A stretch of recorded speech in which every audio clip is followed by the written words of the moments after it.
First of all, I just want to quickly introduce who I am. My name is Karl Yves Vallin.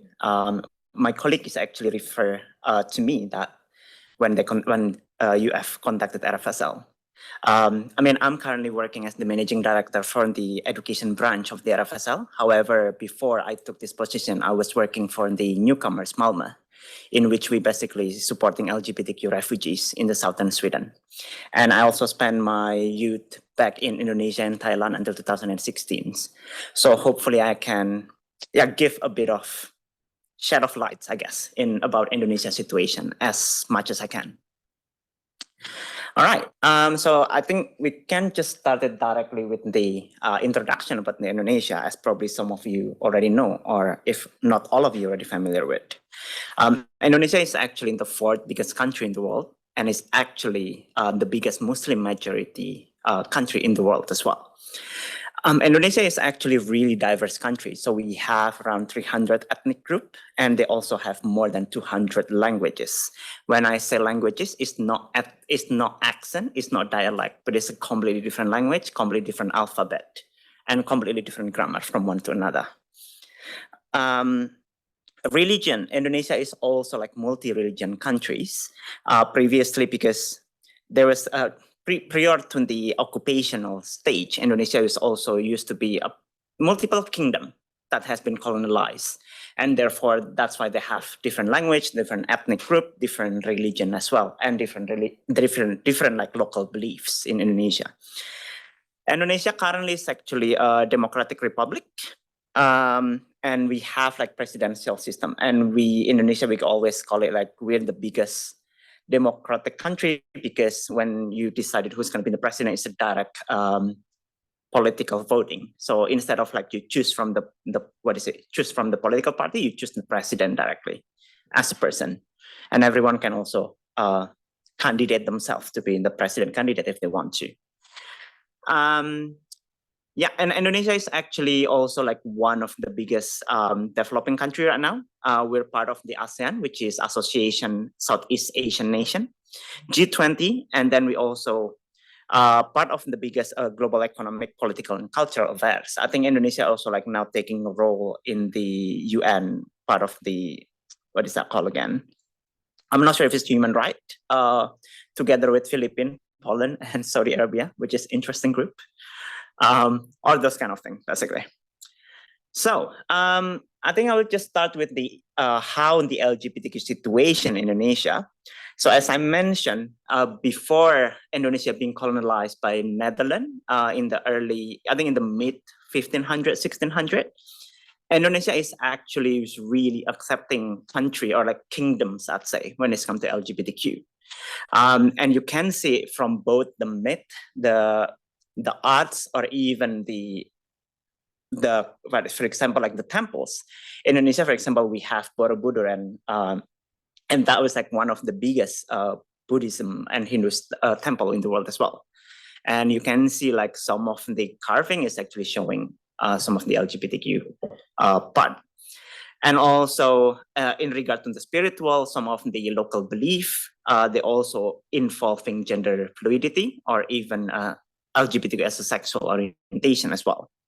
I will just give some example. Rangda and Barong is actually about Balinese mythology. And then we're basically talking about the Rangda is actually a demon queen that can shift shape from like one gender to another. And another thing is actually in the Sri Kandi. This is a big, what is that called? Like some people now they kind of alter in the story. But in the original one, is actually in the Sri Kandi is a character that is changed from female to male to be able to join into war. So this kind of like Mulan kind of thing. That is like in the ancient story in Indonesia. And also like some of the culture, like for example, in the old poem that's found in Buddhist, that is also talking about like how a soul or like an identity is actually embedded both male and female identity into one. And this is just like one of the examples that is actually still exists. However, now is kind of being threatened in a sense. So Bugis people is actually an ethnic group that is in Sulawesi, and that is the green one. So they have, interestingly, they have 5 different gender system instead of two. Like, because like in the Western world, we only have like a male and female. However, in Indonesia, it's pretty common from one ethnic group to another, they have more than two. Like, for example, this is in Bugis people, they have 5. I mean, I'm not from Bugis, so I don't really know the details, but this is basically they have like the spectrum from like masculine to feminine or somewhere in between. And they actually used to be considered as a kind of sane and something that they respect a lot. So they usually have a key role in a ceremonial or even when it's come to like religious aspect in the Bugis ethnic. And yeah, and previously, this especially for people who have like this different gender as it is now, like these people is actually they used to have like a high position in their society. Another way is actually in Java, we have called waria. So waria is actually a concept in between in which that a male, someone who is like assigned birth as a male, but they express themselves as a feminine or like as a woman. And waria itself is actually combination of the word priya and wanita, which is female and male that is combined into one. And they actually widely accepted in Java, and they usually engage in a lot of ceremonial roles and also in the artistic performance back then. Even in Indonesia, until recently, I think before 2015, they used to have a mosque. And not only mosque, they also have like a pondok pesantren. So that is like a religious boarding school, Islamic boarding school that is dedicated toward this group, this waria. So Indonesia, I can say, is actually a really, really open country, despite that we have the biggest Muslim majority in the world. Well, at least until early 2000. Even in Indonesia, we have like this beauty pageant, like Miss Indonesia kind of thing, but like it's Miss Waria, basically, for like specific for this kind of groups. Yeah.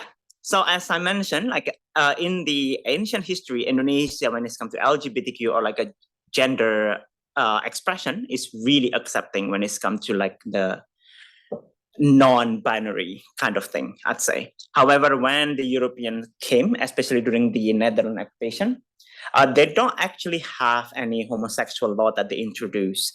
However, when it's come to the culture itself, like when they start to see like, oh, it has to be male and female, they start to dichotomize the whole thing. Like, for example, toilets start to be segregated and all of other things.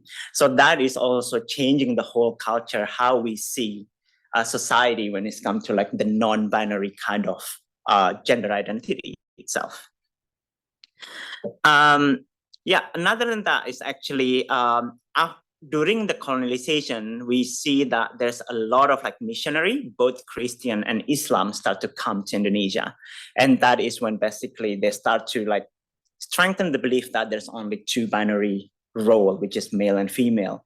And then male has to act different way, and then female also have to act different way.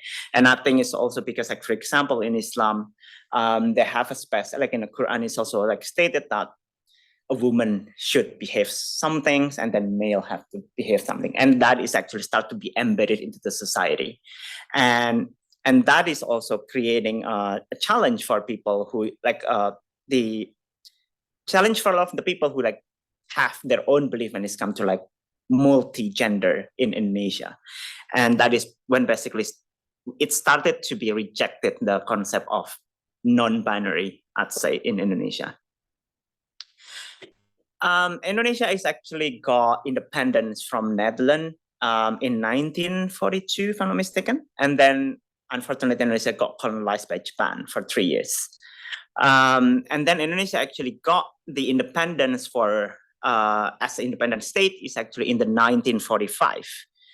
And this is the problem. When Indonesia started to get the independence, Indonesia is coming from like 100 kingdoms.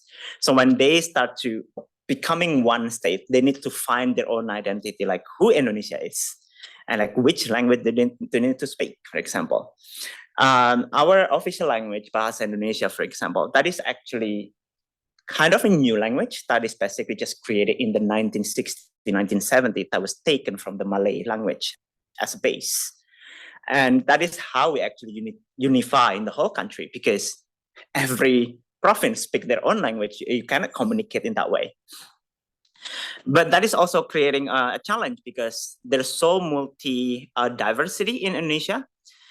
There's so much belief, there's so much language. So that is also creating a challenge on how we actually can unify in the whole country. After the independence, Indonesia actually started to kind of being influenced throughout the Cold War, when basically the Soviet versus the US thingy. And then basically, unfortunately, when it comes to the Soviet or communism is being seen as pretty bad in Indonesia.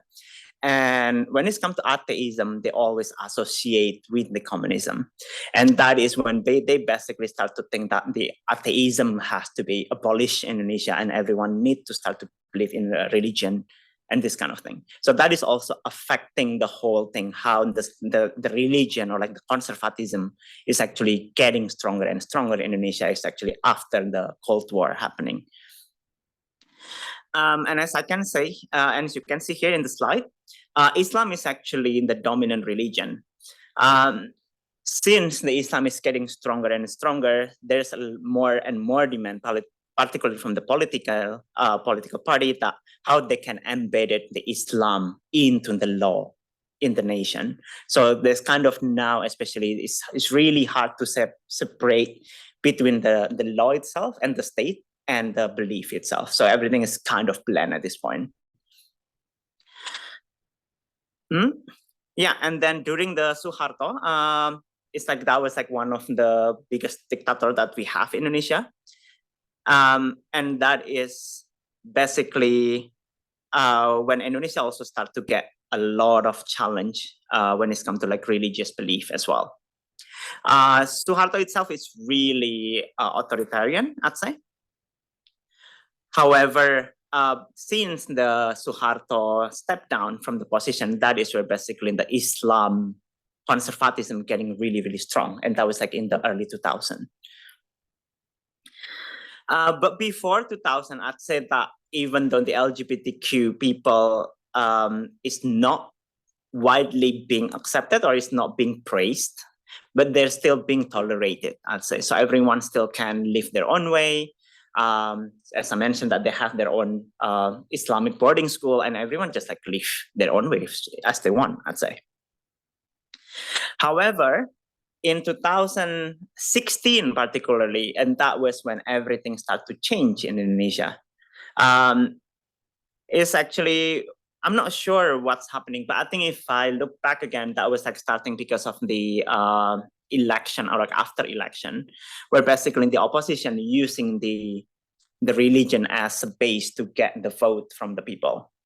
And that is where basically a lot of rhetoric started to happen. And it was kind of funny actually, because for example here, Indonesian politicians say even like instant ramen can make you gay. And that is like widely being cited in the newspaper. Or even like, do you know like the Hindu, the color thingy, like the Diwali? And then like some politician in Indonesia say like, oh, do not use Diwali because that is a rainbow and then that can make you gay. So everything just escalated extremely quick throughout 2016. And yeah, so it started with only like people start to say like everything can make you gay, or basically the Indonesian president or even like the spokesperson from president said that, oh, we should not allow LGBTQ to make a discussion in the university, or you cannot even allow to be part of the university discourse. And this is just the beginning, because from here it's actually start to escalate it really quick. So in 2016, it's starting from when the politicians start to say that LGBTQ is wrong, everything can make you gay. They start to actively arrest LGBTQ people. And you might ask, like, so how did they arrest? First of all, they actually go to houses by houses, they open the window, and then they see room by room. They literally raided places. And then if they found condom or lubricant, they're gonna use it as the evidence that you're gay or lesbian or whatever. And since Indonesia itself is actually, we don't really have any homosexual law, they use the pornography law or the anti-pornography law to basically criminalize LGBTQ people since 2016. The definition of the pornography is actually pretty vague as well, because like anything that is not vaginal intercourse is considered as porno act. So basically you can be arrested. So I mean, like, but then of course they will not arrest the heterosexual couple, because otherwise the whole jail is going to be full. So they only use this law to target the LGBTQ people.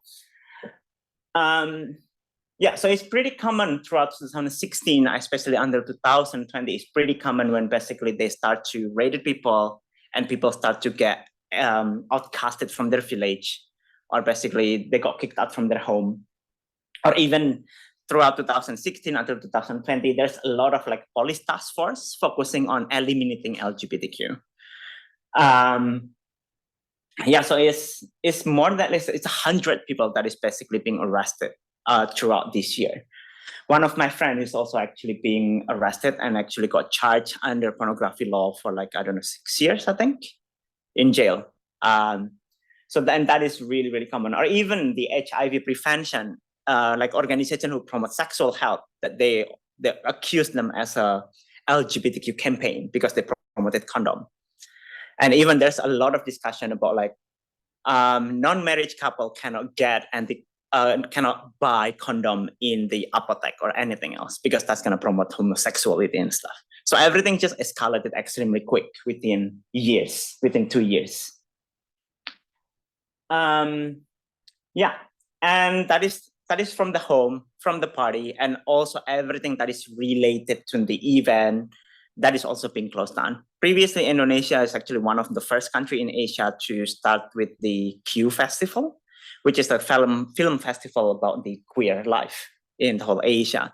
But that is also getting shut down in the middle of 2010.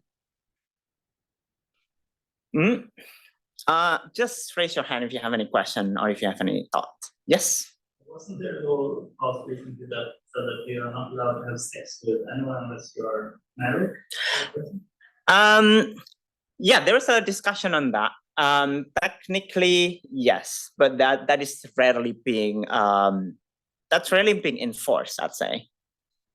Yeah, but now they passed the constitution, the new constitution that was just passed last year, and that is basically now stated that you cannot have sex outside marriage, and that's going to be applied in 2025, I think.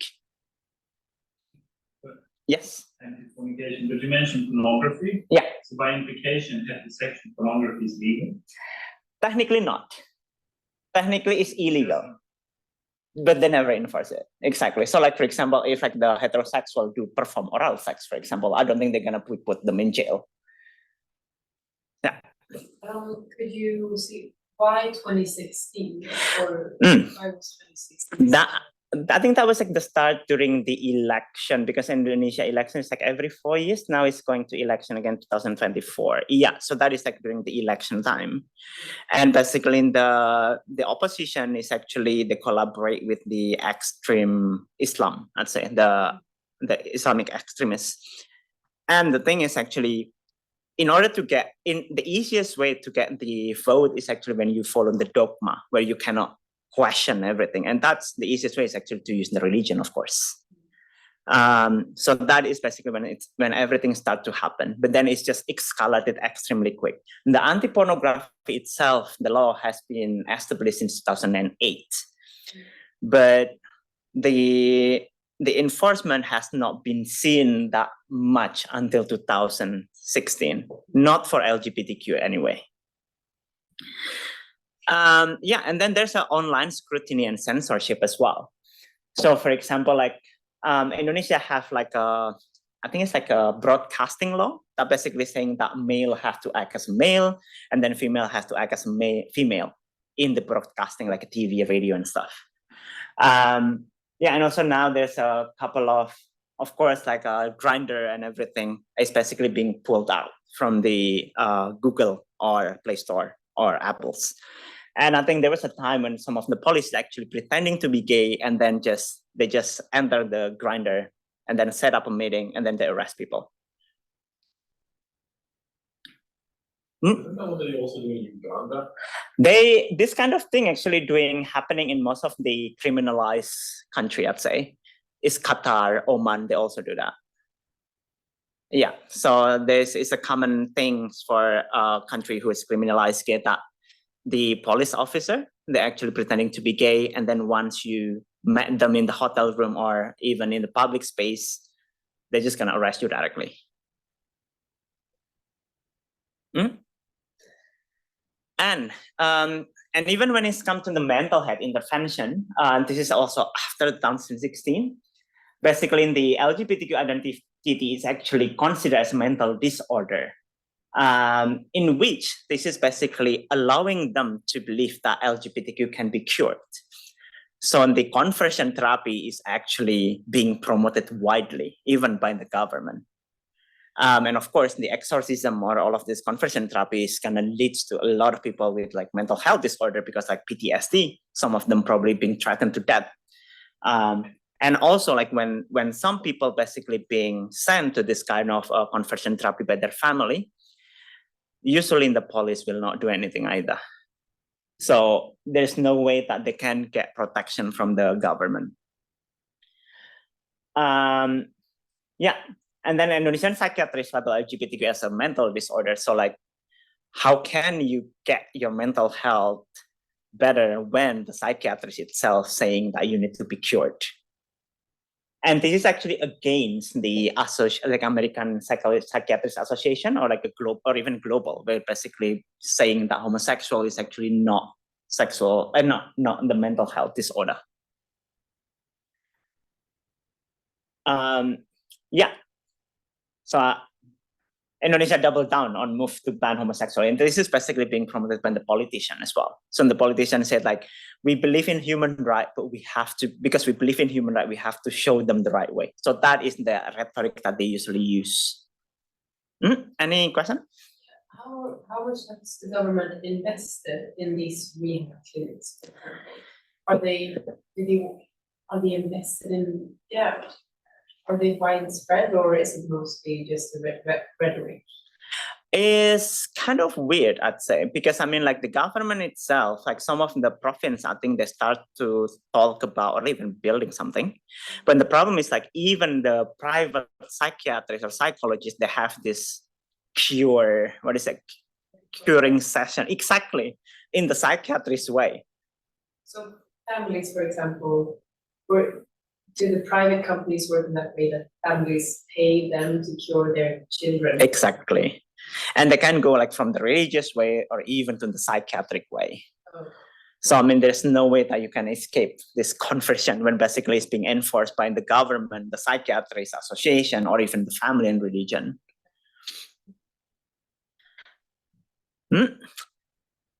So I will start with the legal stand on the LGBTs. This is something that quite interesting actually. So homosexual is actually not a crime in Indonesia, except in Aceh and in Palembang, where basically they use Sharia law. Indonesia is actually a provincial, like a country with a provincial system, and some of the province has their full autonomy to do whatever they want. So that's why like Aceh is a special province, so they have their own law, which is Sharia law. But technically, in the national law, we don't really have any homosexual law or any law that is basically banning LGBTQ. However, there's a specific policy when it comes to Indonesian military and police, that basically, if you want to be part of the police and military, that you should not be LGBTQ openly, or they basically can fire you directly.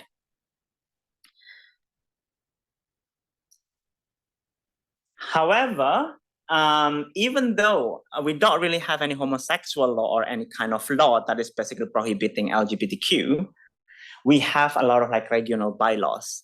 And these regional bylaws, basically because Indonesia is actually giving them autonomy, so all of the local bylaws, they can develop their own law. And the problem is actually some of the law that they use for criminalizing LGBTQ is usually using like public morality or like public disorder. So it's something that is extremely vague. Another thing is actually you can use the pornography law, as I mentioned, because the non-heteronormative experience is usually equal with pornography. So everything is pretty much pornography for LGBTQ. They also have like electronic information and transaction law. So for example, if you have your picture on Grindr or Tinder, they can use that as evidence, and you can fall under pornography law and IT law, basically.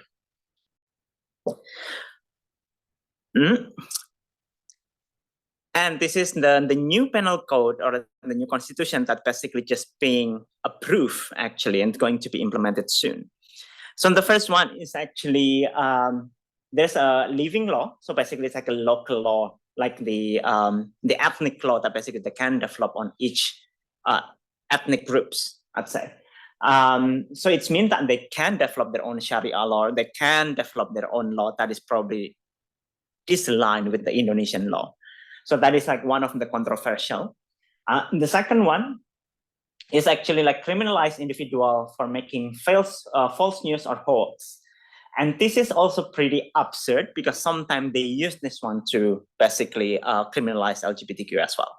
So for example, if someone, let's say, promoting contraception, for example, and people can accuse, oh, that this is basically a hoax, so this is basically false news, is promoting LGBTQ, and then you can fall under this law again. Or actually now it's basically being restricted, that basically except the medical provider, we cannot basically giving information or even promoting contraception or even sexual health.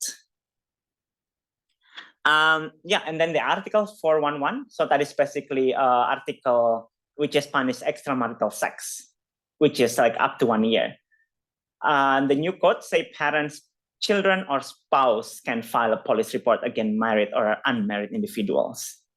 And then article 4.12, so basically someone who live together as quote unquote husband as wife without being legally married can be sentenced to 6 months in prison. The problem with the LGBTQ is, first of all, they cannot get married. So of course they're gonna fall under these two laws. And because like the family can report it, then of course, like if your parent is basically religious, then they can basically call the police and then put you in jail as well if they want to.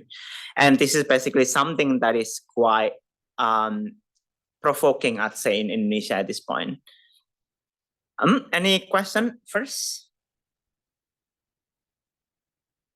Not yet. So here's the challenge that we see actually. Because Indonesia, since 2016, I'd say that there's a lot of increase the trends when it comes to like Indonesian seeking for asylum abroad. In Sweden itself, I cannot say in the numbers because in Sweden, first of all, there's no data on how much or how many asylees actually applying for asylum on the basis of sexual orientation, because under the Swedish law, you cannot record sexual orientation as a data.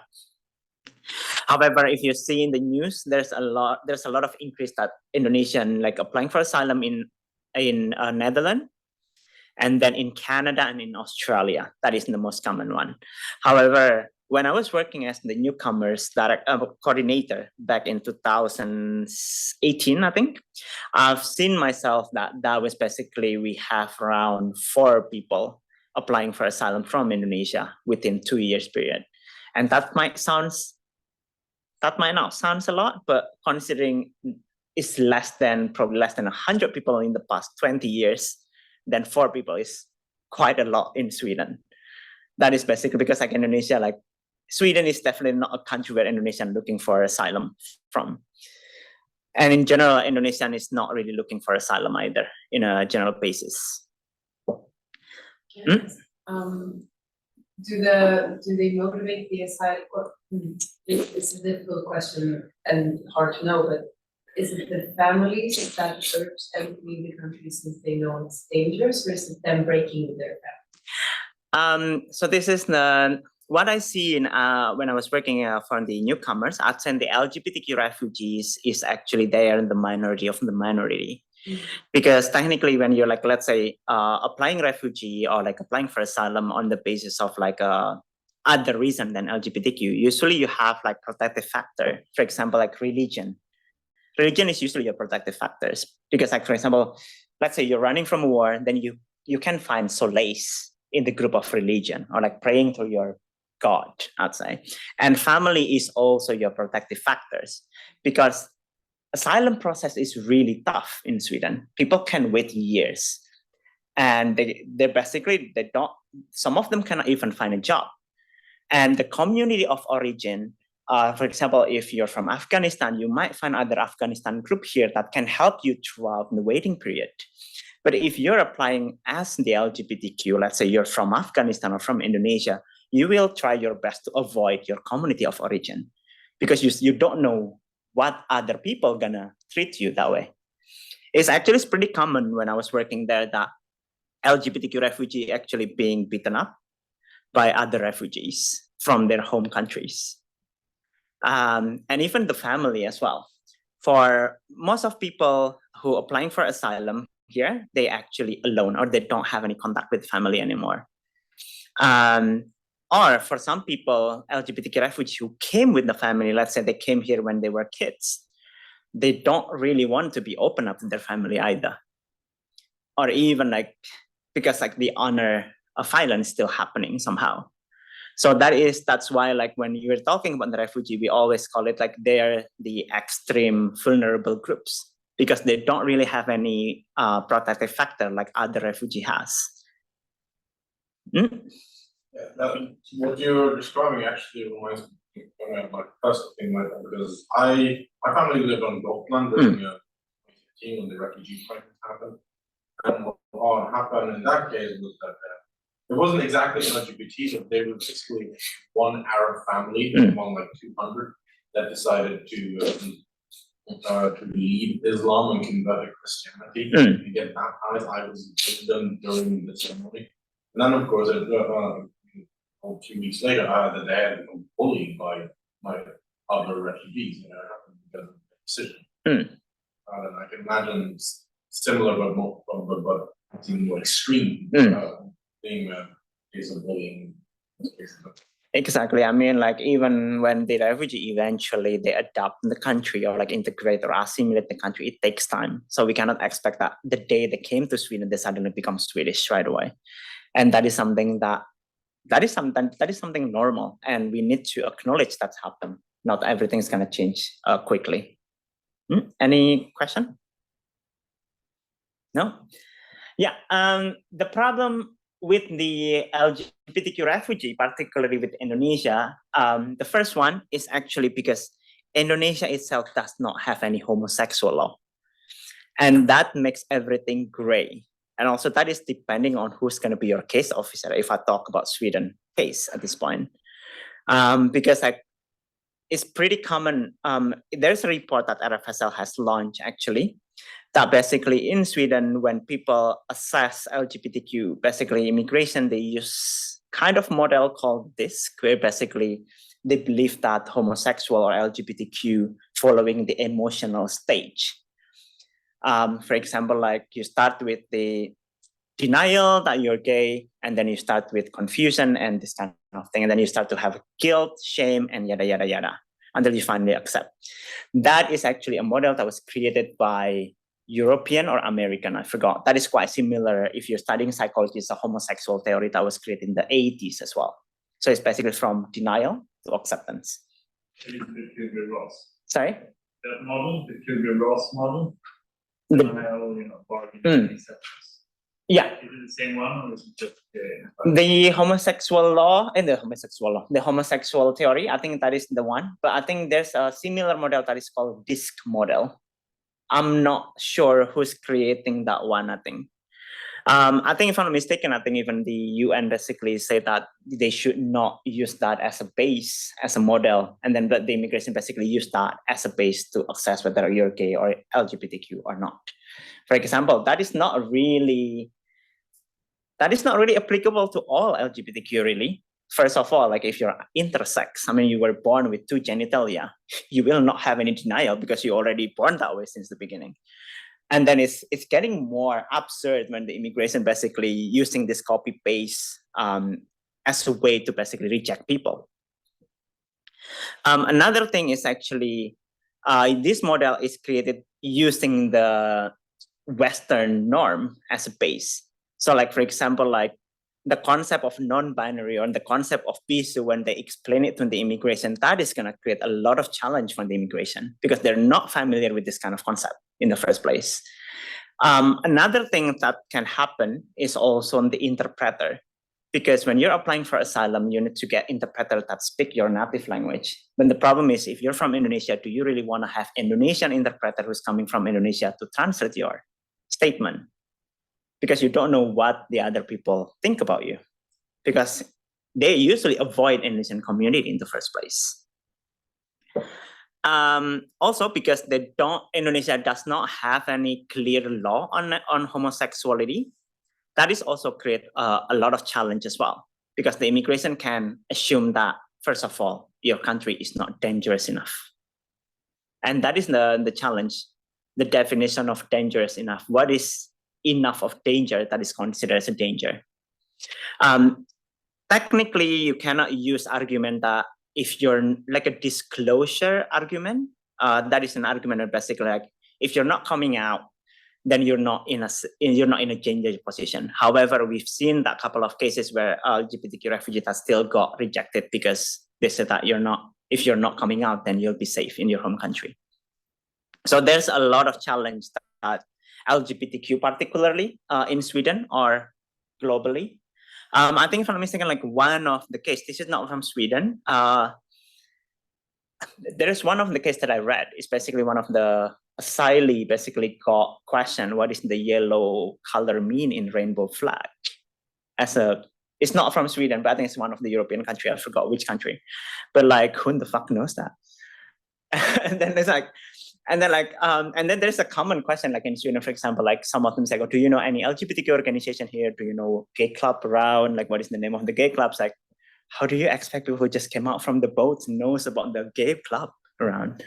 So this kind of thing is actually pretty hard for the LGBTQ refugee to, first of all, because as an LGBTQ refugee, first of all, you need to convince that you're part of the social groups, which is the LGBTQ itself.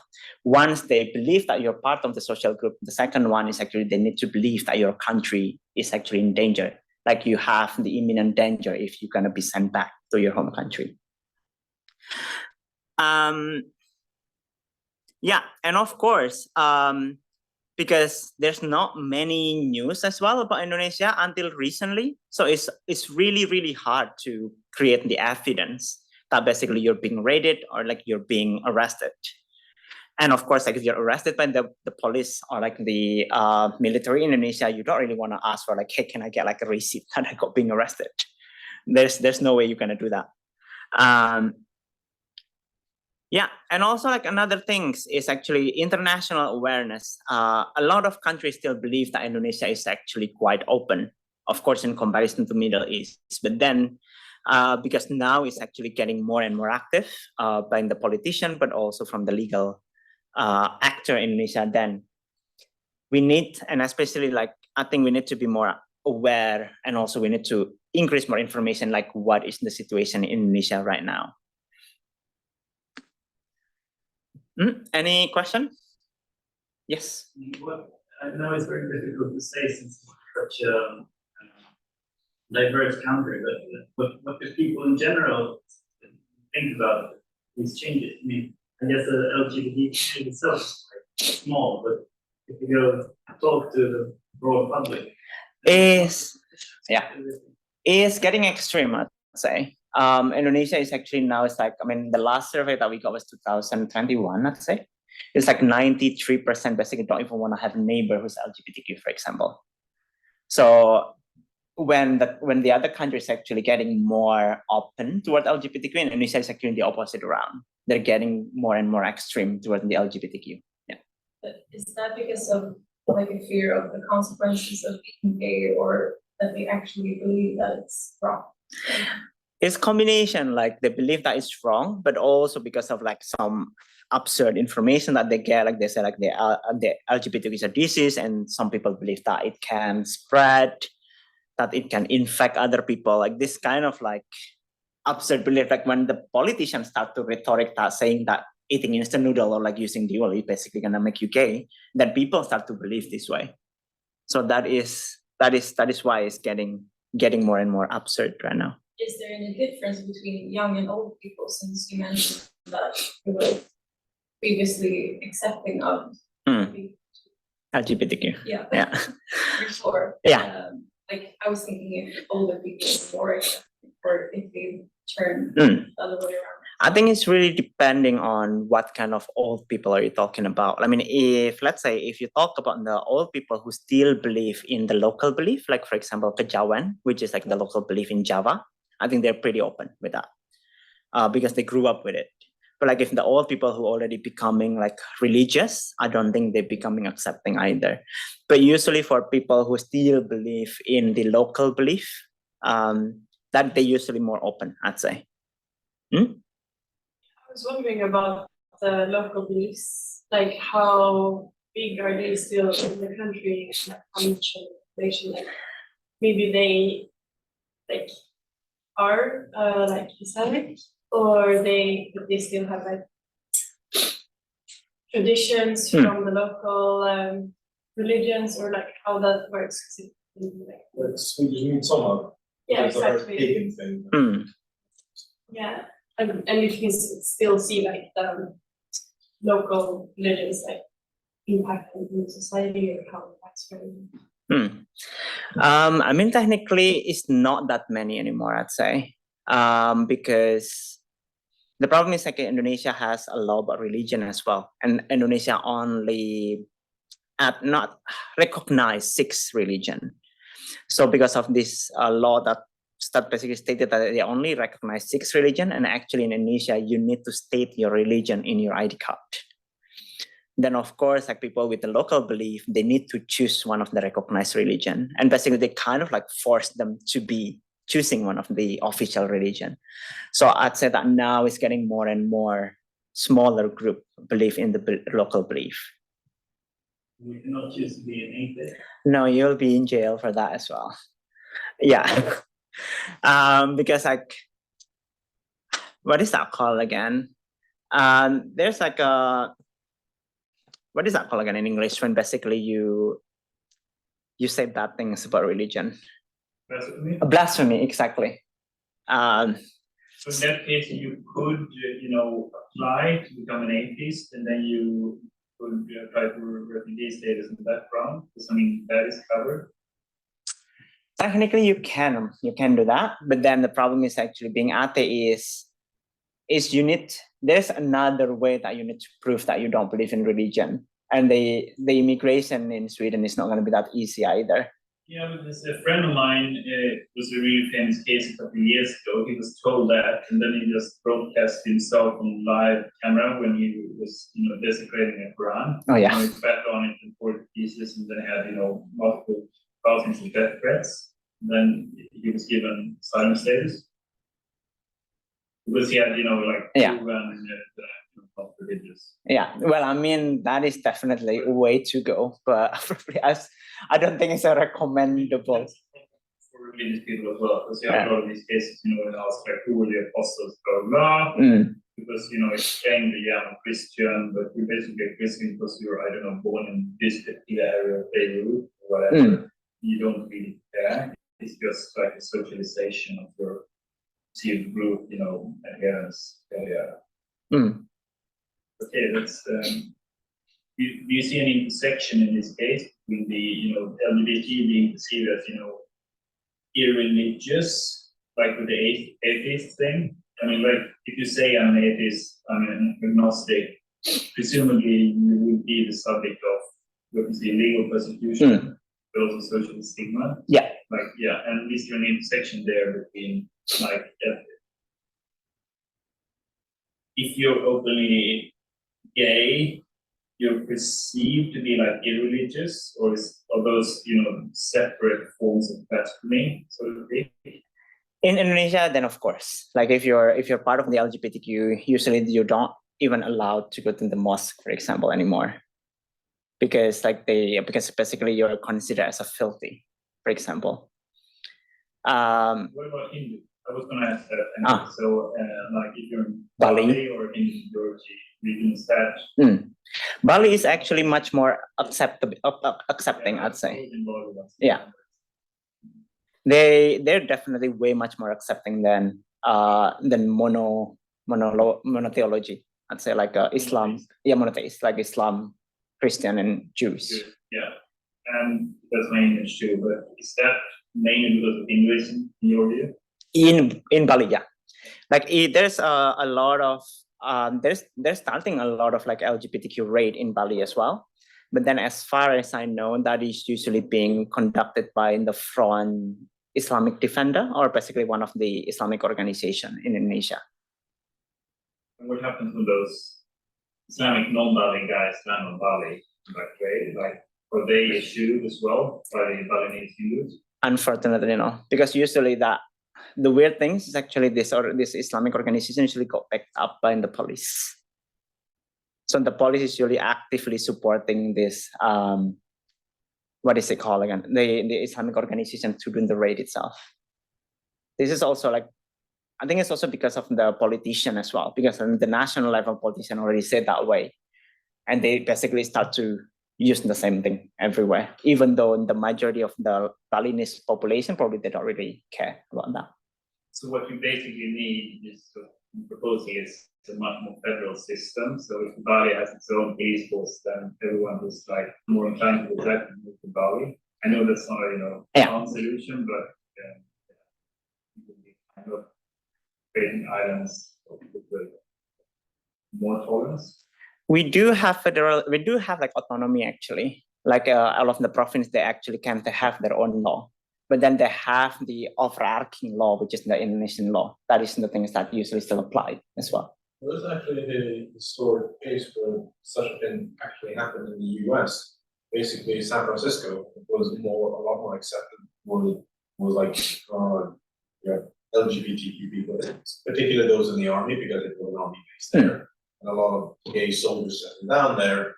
And now, even today, after same-sex religion are legalized, San Francisco still is 14% LGBTQ, which is the highest in the entire country. Yeah, and especially the Castro area. Yeah, but I mean, in the US, criminal law is not totally, but overwhelmingly is no, I mean, I can say that a lot of LGBTQ actually they move to Bali as well. And it's opposite with ASE. Like, do very Islamic people move to ASE? Not sure actually. Probably. I mean, of course, I can imagine there's going to be a couple of people who move there. But I mean, because the thing is actually a lot of province they also start to use Sharia law as well. So even though it's not as full Sharia law as in Aceh, now there's a lot of province start to campaigning how to embed Sharia law in their own bylaws.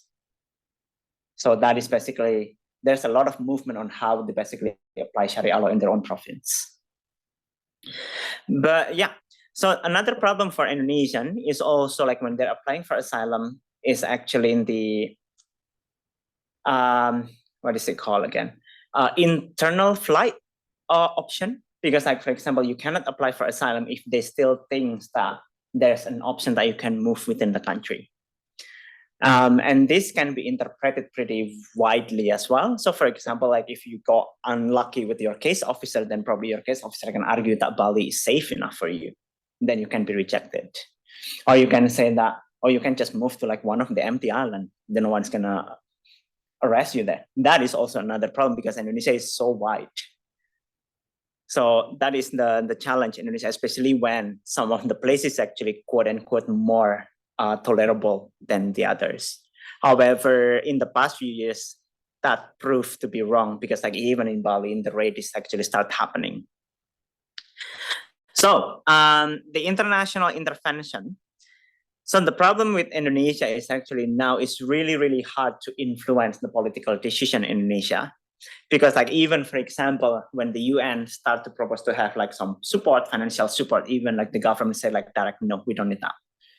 Because it's also like there's a lot of common belief that the LGBTQ is a Western thing, which is quite absurd because like that is happening even before the Western came to Indonesia, actually. So like, for example, like I think 2 years ago when the UK basically raised rainbow flag during the Pride, actually the UK ambassador is actually being called by Indonesian government. And Indonesia, if you want to be a teacher there, basically there's a question to ask whether are UK or not.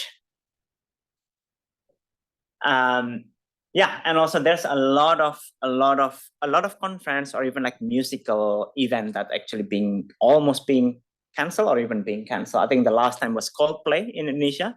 That was almost being canceled, I think, because they believe that Coldplay is basically promoting LGBTQ. So it's getting more extreme, I'd say. And RFSL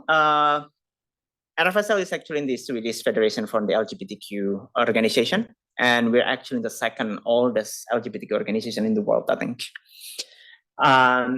And we actually has been collaborating with the NGO in Indonesia called Arus Pelangi.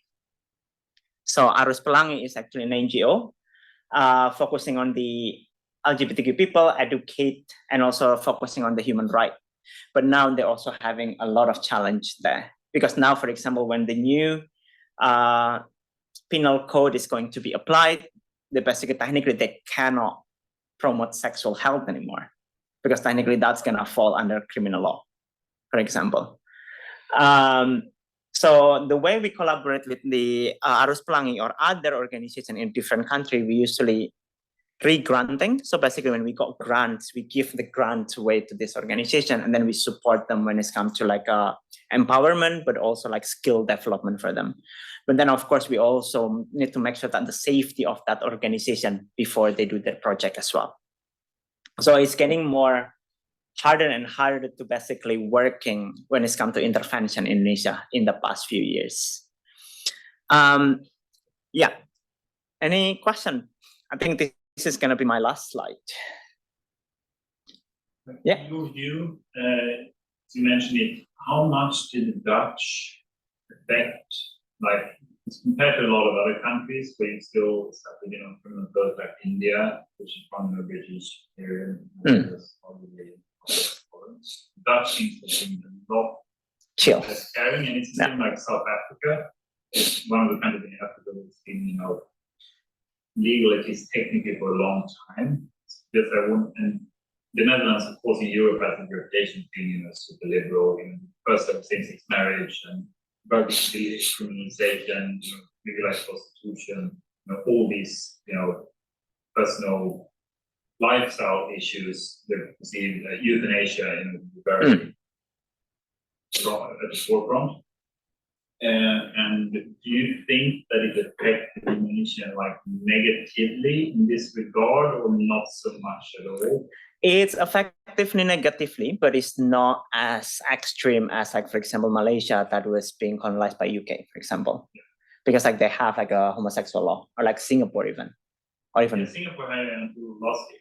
Yeah. But to be fair, they've been independent. Like India, some activists complain that you know that like, hey, you became independent in the 40s. Like it's the UK have really not even tried to lobby to keep that law. You know, it's been kept because of, you know, domestic concerns. I think the problem, like for example, in Indonesia, Netherlands does not introduce the homosexual law or any kind of LGBTQ law, as I remember correctly.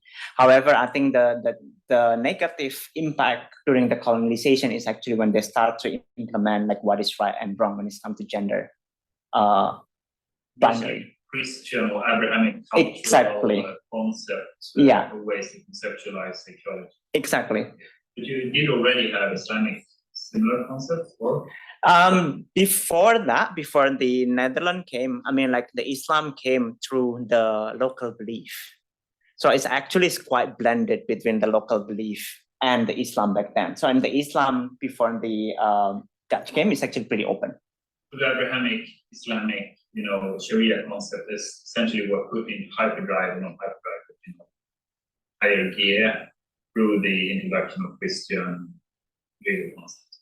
I think so, yeah. During the missionaries' time, so after the Indonesian getting the independence, studies were basically or that during the colonization, that is where basically a lot of Christian movement coming in, a lot of like traders from the Middle Eastern coming in, and then they start to spread the Islam as they believe with the Islam, what we know right now.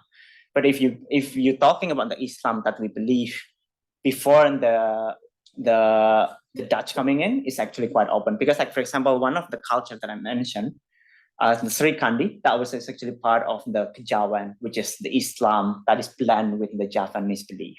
So they're still actually accepting on the multivariate gender, for example, or intersex, or like a diverse sexuality as well.